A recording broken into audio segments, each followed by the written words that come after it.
Hi అండి. అందరికీ నమస్కారం. Welcome to my channel. ఈ వీడియోలో ఆంధ్రప్రదేశ్ రాష్ట్రంలో సర్పంచ్ ఎన్నికల షెడ్యూల్‌పై ముఖ్యమైన ప్రకటన. దీనికి సంబంధించిన పూర్తి వివరాలు వీడియోలో తెలుసుకుందాము. వీడియో అయితే ఎక్కడ గాని స్కిప్ చేయకుండా ఎండ్ వరకు చూసేయండి. అప్పుడు ఇన్ఫర్మేషన్ పూర్తిగా అర్థమవుతుంది.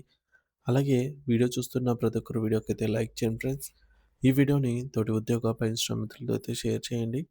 కొత్తగా మన ఛానల్ చూస్తున్నవారు ఇంకా ఎవరైనా సబ్స్క్రైబ్ చేసుకోకుంటే వెంటనే మన ఛానల్‌ని అయితే సబ్స్క్రైబ్ చేసుకోండి. సో, దీని ద్వారా నేను చేసే లేటెస్ట్ వీడియోస్ అన్నీ మీ వరకు రీచ్ అవుతాయి. ఇక ఆలస్యం చేయకుండా వివరాల్లోకైతే వెళ్ళిపోదాము. ఫ్రెండ్స్, ఇక విషయానికొచ్చినట్లయితే ఆంధ్రప్రదేశ్ ప్రభుత్వం గ్రామ పంచాయతీల విషయంలో ఒక సంచలన మరియు అత్యంత కీలకమైన నిర్ణయం తీసుకుంది.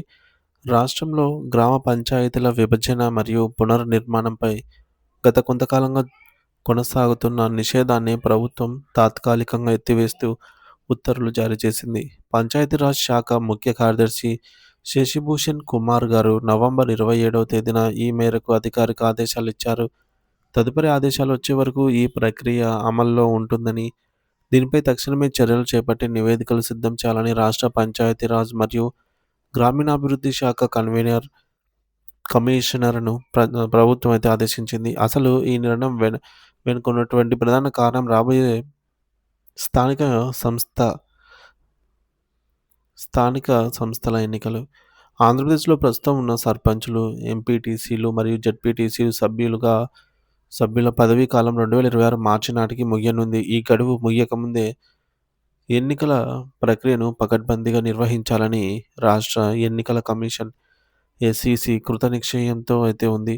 ఈ క్రమంలోనే గ్రామ పంచాయతీల పునర్విభజన మరియు సరిహద్దుల సవరణ జరిగితేనే ఓటరు జాబితాల తయారీ మరియు వార్డుల విభజన సజావుగా సాగుతుందని భావించిన ఎన్నికల కమిషనర్ అక్టోబర్ 22న ప్రభుత్వానికి ఒక ప్రత్యేక లేఖ రాశారు. దీనిపై సానుకూలంగా స్పందించినటువంటి కూటమి ప్రభుత్వం గ్రామాల అభివృద్ధి మరియు పరిపాలనా సౌలభ్యాన్ని దృష్టిలో ఉంచుకొని ఈ నిషేధాన్ని ఎత్తివేసింది. ప్రభుత్వం జారీ చేసిన తాజా మార్గదర్శకాల ప్రకారం ఇప్పుడు గ్రామాల్లో అనేక రకాల మార్పులకు అవకాశం ఏర్పడింది. జనాభా విపరీతంగా పెరిగిన లేదా భౌగోళికంగా చాలా పెద్దగా ఉన్న ఒక పంచాయతీని 2గా విభజించి కొత్త పంచాయతీని ఏర్పాటు చేయవచ్చు. అలాగే ఒక పంచాయతీలోని కొన్ని గ్రామాలను పక్కనే ఉన్నటువంటి మరో పంచాయతీలో విలీనం చేయడం లేదా 2 చిన్న పంచాయతీలను కలిపి ఒకే పెద్ద పంచాయతీగా మార్చడం వంటివి చేయడానికి ఇప్పుడు వీలు కలుగుతుంది. మరీ ముఖ్యంగా పట్టణీకరణ వేగవంతంగా జరుగుతున్న నేపథ్యంలో నగరాలకు ఆనుకుని ఉన్న గ్రామ పంచాయతీలను సమీపంలోని మున్సిపాలిటీల్లో లేదా మునిసిపల్ కార్పొరేషన్లలో విలీనం చేయడానికి కూడా ఇప్పుడు మార్గం సుగమమైంది. దీనివల్ల ఆయా గ్రామాల్లో మౌలిక సదుపాయాల కల్పన మెరుగుపడటమే కాకుండా పట్టణ ప్రణాళికాబద్ధంగా అభివృద్ధి చెందే అవకాశం ఉంటుంది. అయితే ఈ మార్పులన్నీ ఒక క్రమ పద్ధతిలో మరియు ప్రజాస్వామ్యయుతంగా జరగాలి. ఏదైనా మార్పు చేయాలంటే ముందుగా సంబంధిత గ్రామాల్లో పాలకవర్గ సభ్యులు తీర్మానాలు చేయాల్సి ఉంటుంది. ప్రస్తుతం పాలకవర్గాలు లేని పంచాయతీల్లో స్పెషల్ ఆఫీసర్ ఆధ్వర్యంలో గ్రామ సభలు నిర్వహించి ప్రజల అభిప్రాయాలను సేకరించి తీర్మానాలను ఆమోదించాలి. ఇలా ఆమోదించిన తీర్మానాలను జిల్లా కలెక్టర్లు క్షుణ్ణంగా పరిశీలించి రాష్ట్ర పంచాయతీరాజ్ శాఖ కమిషనర్ కార్యాలయానికి అందజేస్తారు. అక్కడి నుండి తుది ఆమోదం కోసం ప్రభుత్వానికి పంపుతారు. మరి ఇక్కడ ఒక ముఖ్యమైన నిబంధన ఏంటంటే, ఒక మండలంలో ఉన్న గ్రామ పంచాయతీని మరో మండలంలో కలపడానికి వీల్లేదు. ఏమైనా మార్పులు, చేర్పులుంటే అవి ఖచ్చితంగా ఆ మండల పరిధిలోనే జరగాల్సి ఉంటుంది. మరోవైపు కూటమి ప్రభుత్వం పంచాయతీరాజ్ వ్యవస్థను బలోపేతం చేయడానికి విప్లవాత్మకమైన సంస్కరణలు చేపట్టింది.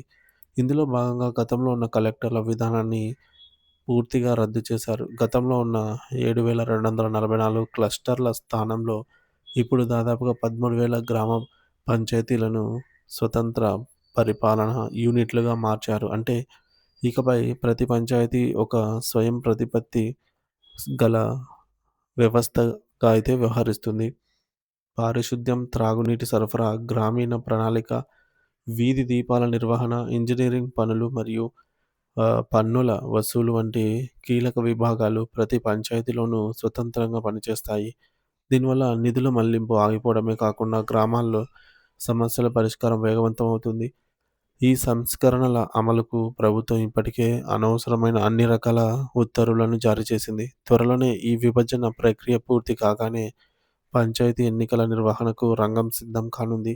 ఇది గ్రామీణ ప్రాంతాల్లో రాజకీయ చైతన్యాన్ని పెంచడంతో పాటుగా స్థానిక నాయకత్వాన్ని ప్రోత్సహించడానికి ఎంతో దోహదపడుతుంది. ప్రభుత్వం తీసుకున్న ఈ నిర్ణయం వల్ల ఆంధ్రప్రదేశ్ రాష్ట్రంలోని గ్రామాల్లో పరిపాలన మరింత పారదర్శకంగా, జవాబుదారీతనంతో సాగనుందని ఆశిద్దాము. ప్రజల అవసరాలకు అనుగుణంగా గ్రామాలను తీర్చిదిద్దడమే ఈ మార్పుల యొక్క పరమావధిగా అయితే చెప్పవచ్చు.